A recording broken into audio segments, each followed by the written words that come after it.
What's up, guys? This is Twin Snakes from SICommunity.com. I'll be doing a quick tutorial on ice kinematics. First, we'll just show the limitations right now, what you can and can't do. This is set up. Let's set up a parent-child relationship in an ice tree. So we'll get a null. We'll call the null parent.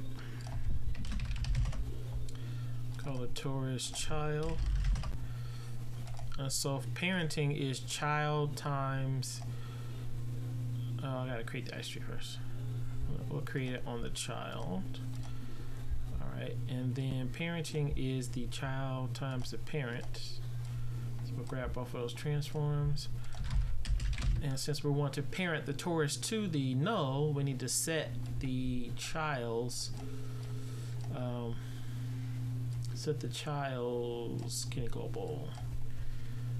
So we'll get multiply the child times the parent and set that back into the child. So if we look at this, let's put 30 degrees of rotation on the y-axis of the parent. So as soon as we hook this up, boom, the torus is parented to the null. We can prove that here, right? But there's a little bug. I think it's a bug. Each time I do a modeling operation on the child, it's well, I shouldn't say it's a bug, but well, it really is. But anyway, this ice tree is evaluated each time I do a modeling operation. I'm gonna prove that here. So I'm just gonna do some translation on the local x-axis of this torus. I'll keep your eye on the y transform for the child that's selected right now. Child, right? Watch this. Boom.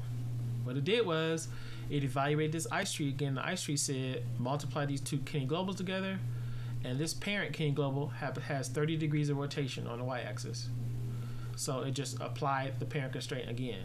If I move it again, it just jumps.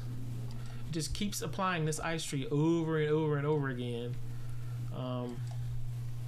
And that's where all the jumping comes from. And I know why it doesn't work, but that would be I would have to set up debugging and all this stuff to show you why it doesn't work. So anyway, when you're working with Kineglobal, the source and the target object cannot be the same object. And you see that here, that's what's happening. We're getting the source objects Kineglobal and we're setting the source objects Kineglobal. You really can't do that. You have to have a different source to put onto your target. So in the next video, we'll show how we can do some tricks with the Kineglobal and the ice tree and avoid this propagation bug, I guess.